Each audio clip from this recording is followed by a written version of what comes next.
can't tell anyone except my agent Barry. Damn it, Barry, they'll kill her. You're my best friend, and I'm worried that you're not right in the head. The ransom is a manuscript I supposedly wrote that's coming true before my eyes. It happened just the way it was on that page. So dark. I have found only a few scattered pages. I want the entire manuscript. The deadline is in 2 days. I found Mr. Wake's pages.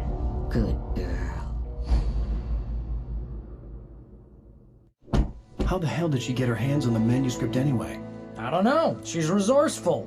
I told you you were too hard on her. Listen, I found out all sorts of interesting stuff while I was digging around. Yeah.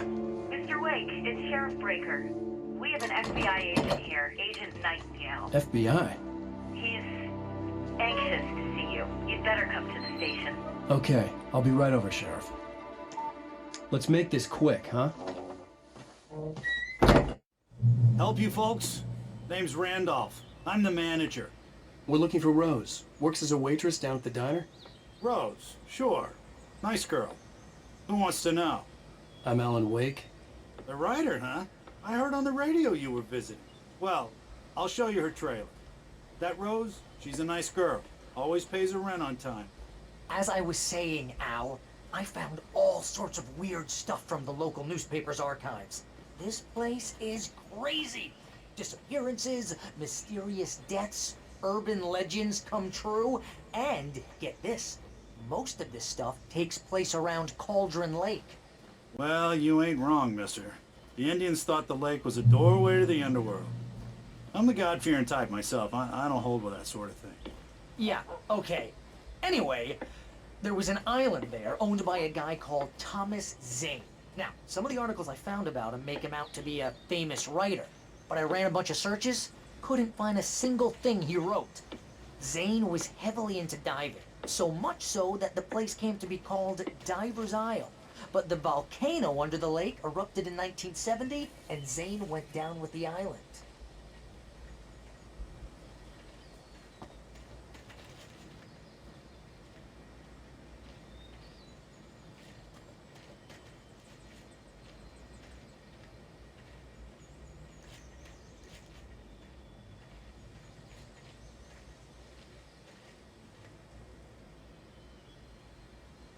It gets better. A local girl, Barbara Jagger, drowned in Cauldron Lake just a week earlier. They were lovers. Sure, Jagger's a local spook story. The Scratching Hag. Comes for you in the dark. Childish stuff like that. Anyway, Al, I'm just getting to the best part. All of the articles about this stuff were written by Cynthia Weaver. I asked around, and she's that crazy bag lady you met. What, the lamp lady? She can be a little loopy, but she's not homeless or anything. Yeah, anyway, she knew both Jagger and Zane before they both died, and she had some kind of a breakdown.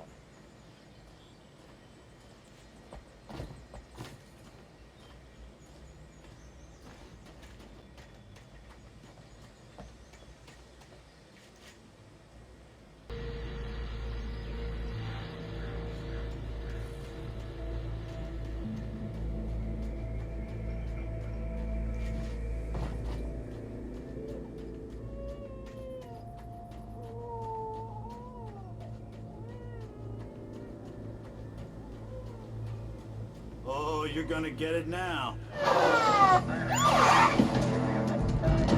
God knows what you've done to that poor girl. This is Agent Nightingale, FBI! Get him up, Hemingway! You're under arrest! You move a muscle, I'll unload right in your goddamn face!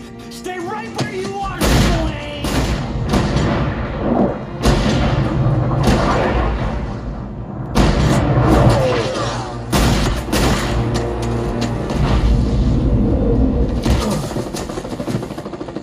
What are? I'm standing right here, you goddamn maniac!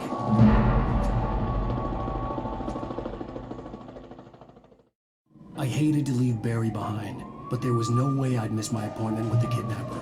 Mr. Wake, come on! Take it easy now!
up.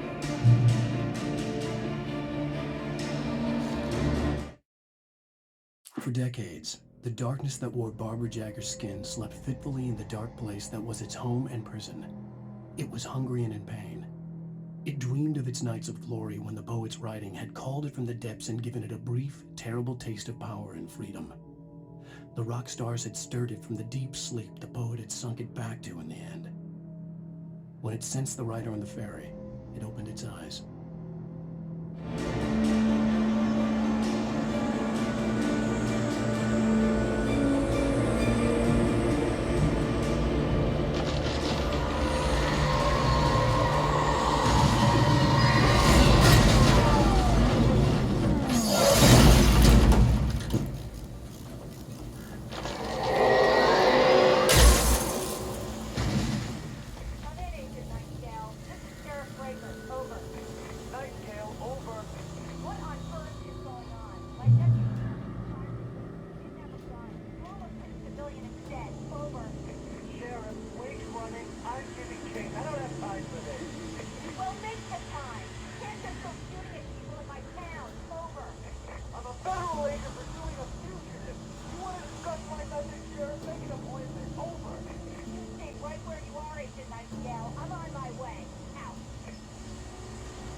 Search the area.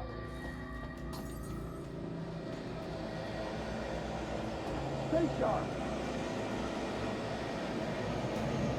Big way. Over here.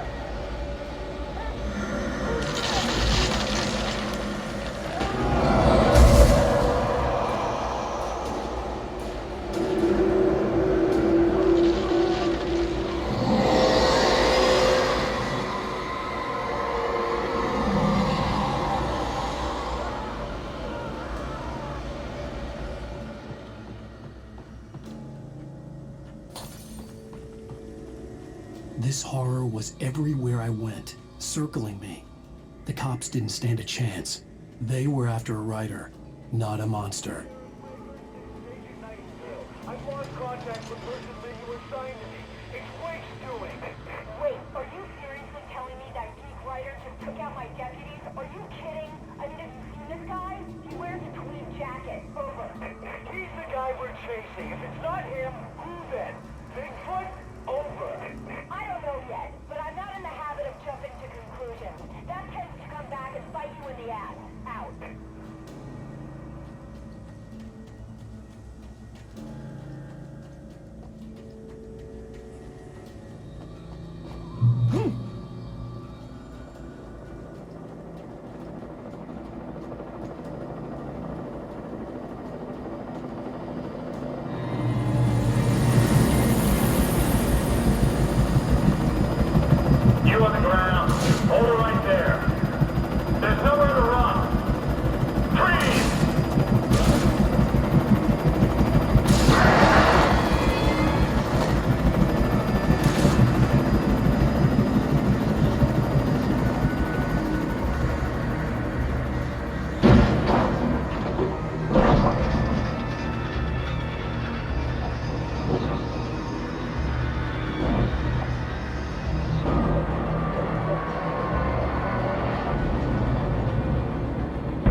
this is James. Mulligan, Thornton, come in. Over.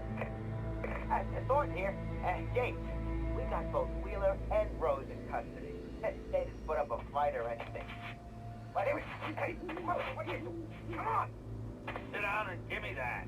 James, Mulligan here. Over. Go ahead, Mulligan. Over. We got Wheeler and Rose here. Wheeler's drunk or hopped up on something. Speaking of which, that Fed had a pretty distinctive whiff of Otis Scotch about him, you know what I mean. Over.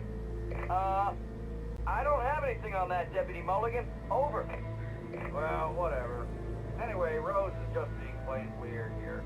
You better get Doc in to take a look at both. Over.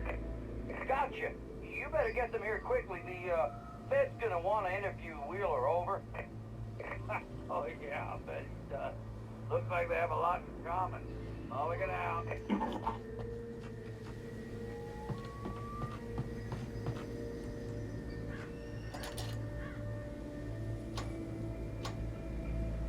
I could see the lights of the radio station in the distance.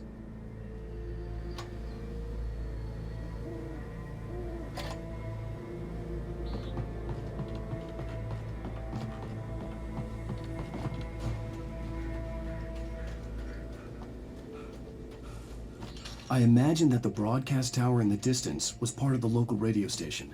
Maine seemed like a decent guy. Perhaps he could give me directions to the coal mine.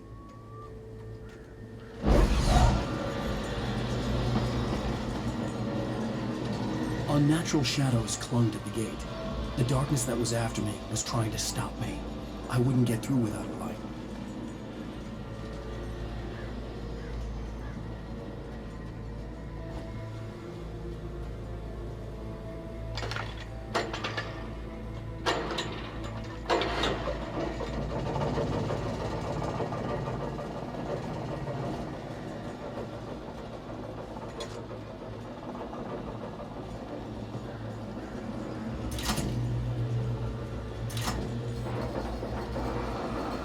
The old generator conked out.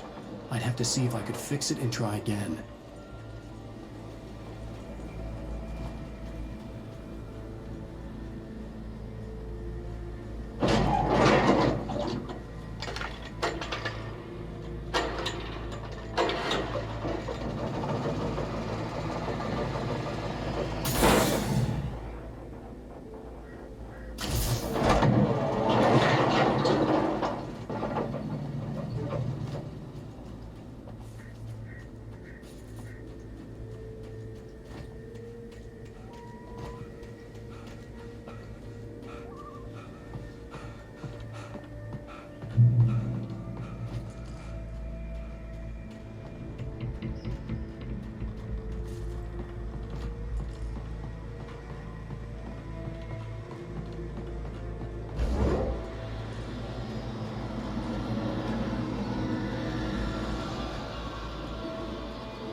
It took me a moment to recognize the flashbang grenades. They were an ideal weapon for my situation. T1, come in. Over. T1, this is Sheriff Breaker. Report. Over. T2, come in. I need a report. Over. Come on, guys. Talk to me. Come in, please. Over.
FM with Pat Maine.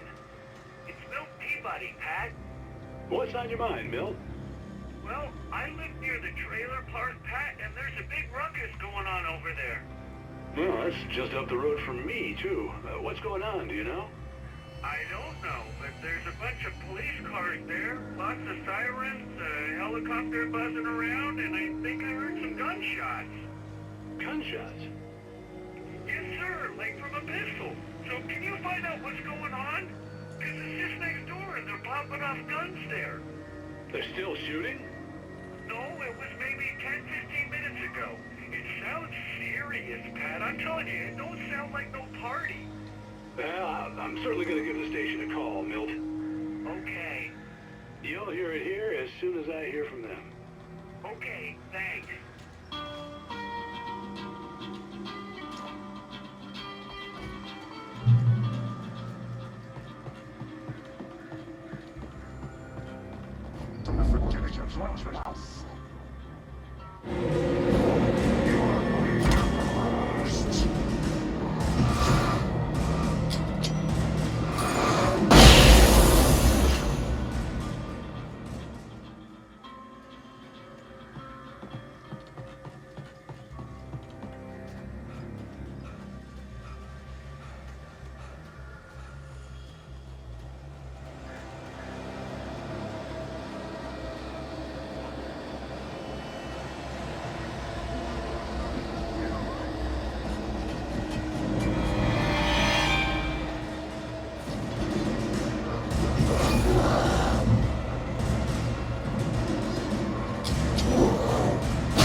I hoped Maine could lend me a car to get to the coal mine. Well, hello, Lorna. What do you have for us?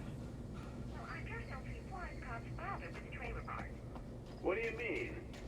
It's a trailer park. Of course you're going to have trouble in a place like that. I mean, what do you expect? The sheriff should be helping us normal citizens instead of wasting resources on those people. Well, Let the trash sort themselves out. I'm sorry, but my granddaddy settled in Bright Falls in 1911. well, thank you very much for that compassionate viewpoint, Lorna. How can I be sure you'll walk away? Oh, here's a little surprise. The famous writer Alan Wake just walked in. Folks, I'm going to see if I can talk him into an interview. Come on in, Mr. Wake. Oh, I'm so glad you could find the time to do this, Mr. Wake. Nowhere to run down, Sam Brown. You back away from me. Don't hurt. Whoa. Everyone calm down. Put the gun down. We're all friends here, right? Cool your jets, Nightingale. We got him. Shoot, please. What the hell's the matter with you? There's a civilian in there.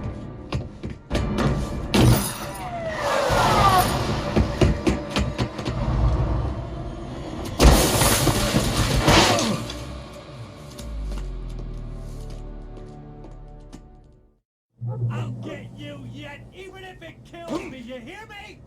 You hear me, H.P. Lovecraft? I had fallen off so many cliffs it was ridiculous. That's what you get for naming a book The Sudden Stop. It was probably good I hadn't had the chance to tell Maine where I was going. I'd have to lose the cops and find my own way to the mine.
There was no sensible reason for the power company work lights to be here. It was almost as if they'd been left for someone like me to use.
Hello?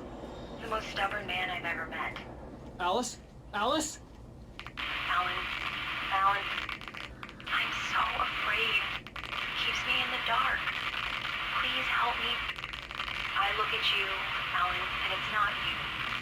Something else. Looking out from behind your eyes. Alice, I'm here. I'm so alone here. It's all gonna go to hell. You need to be careful. Cooperate. The connection had been terrible, but that wasn't the only thing that hadn't been right with the call. She sounded wrong somehow, but she had called me.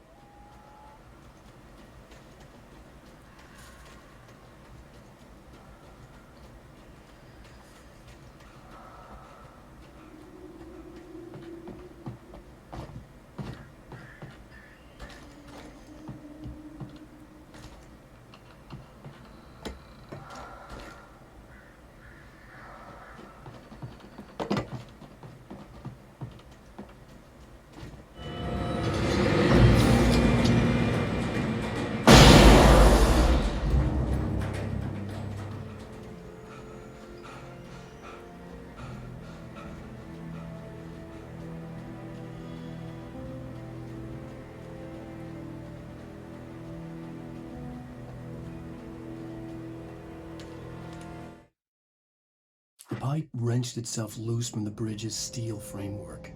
Wrapped in darkness, it floated in midair, twitching. For a moment, I didn't understand what I was looking at. The heavy object lurched at me with impossible force. I threw myself out of the way, but just barely. When I turned my flashlight on it, it shook in a dark rage before it flew at me again.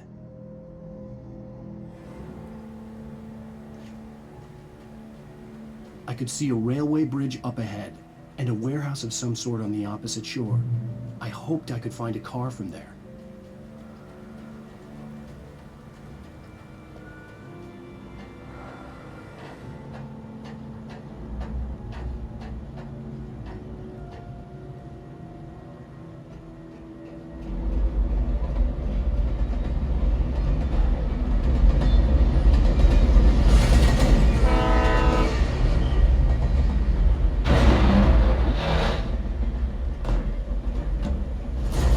That was pursuing me was growing stronger, and it was taking over everything in its path.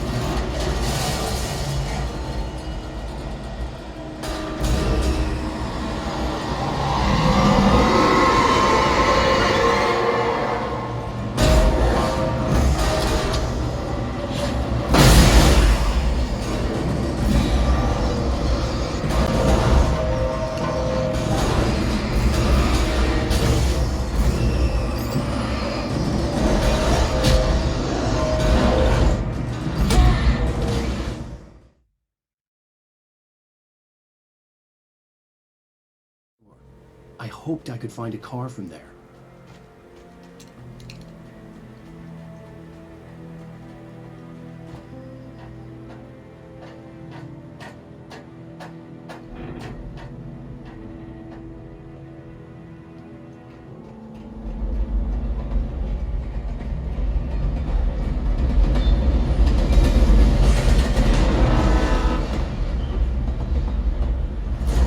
That was pursuing me was growing stronger, and it was taking over everything in its path.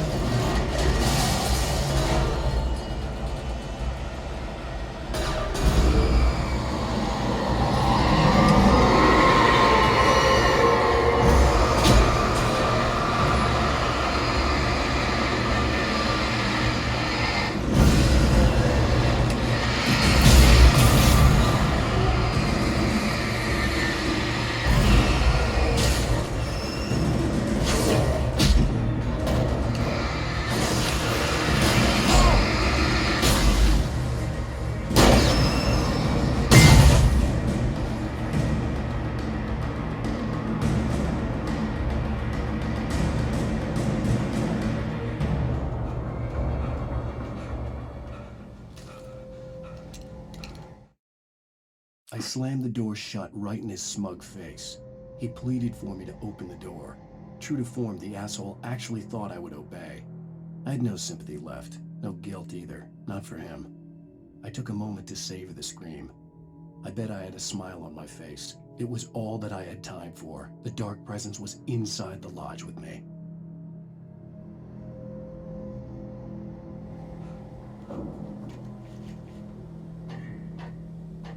As a teenager, just starting to get interested in writing, Stephen King had been a source of inspiration to me. I thought about all the inanimate objects that had come to life in his books. No one is safe in a good horror story. Certainly not the protagonist. That's what makes them fun. This was anything but. The darkness could possess anything, and it was getting closer.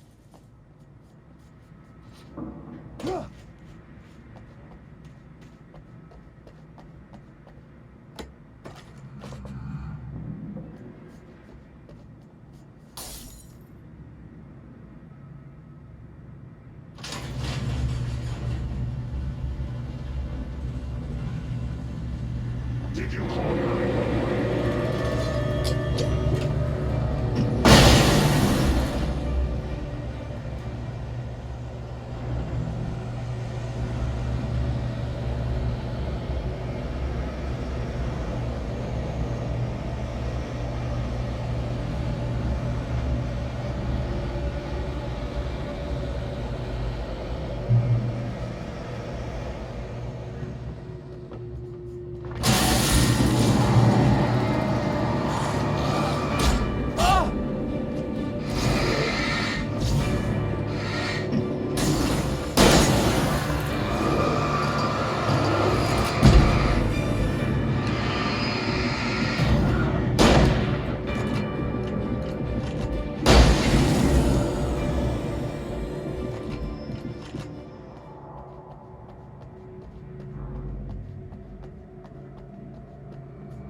takes our existence for granted, unaware that they are merely a thin veneer of desperate self-delusion, covering a vast cosmos of madness and horror. All too often, the stars are right. In Night Springs. Tonight's episode, A Family Occasion. Journalist Alvin Derleth's trip to study the local customs of an insular community in Night Springs has been less than successful. Until tonight. Well, I'm glad you changed your minds about this. Ancient customs, local mythology. My editor loves this kind of stuff. Well, Mr. Derleth, we don't want to feel like we're on exhibition. But you have demonstrated the seriousness of your intent. Oh, I am serious. Really, just do your thing. I'll stay out of your way and observe. Actually, I thought you could assist us. I'm afraid we are a man short. It would provide you with an intimate perspective. Could I really? Of course, Mr. Derleth. Well, I guess that's the least I... What would I have to do? Oh, here. Let me show you with a kiss. What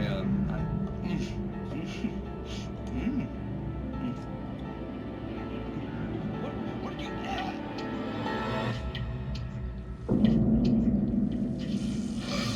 Oh, Mr. Derleth, you have well pleased Nixie Perka, the dweller in flesh. Your body shall host his 1,000 young, and all shall be glorious.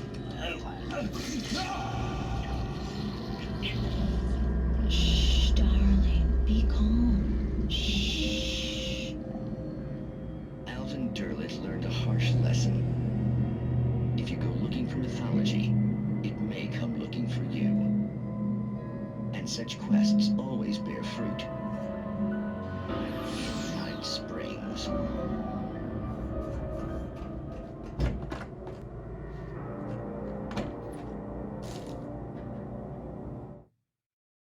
The darkness surged towards me, sucking everything loose from the ground into its depths, tugging at my clothes.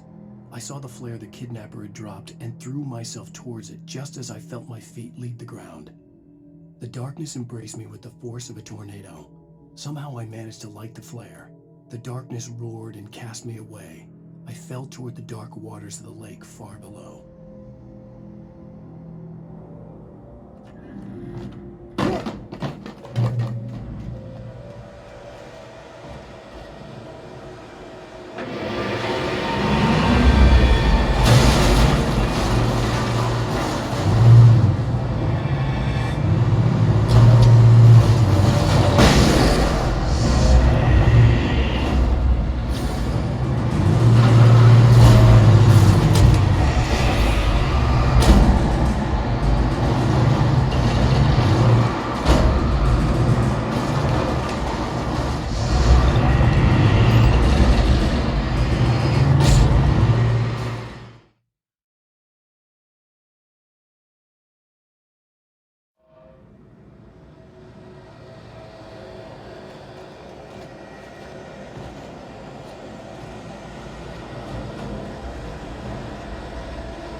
never been this glad to see the sunrise.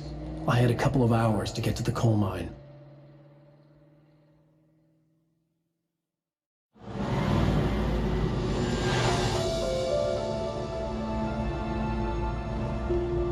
The coal mine wasn't far now.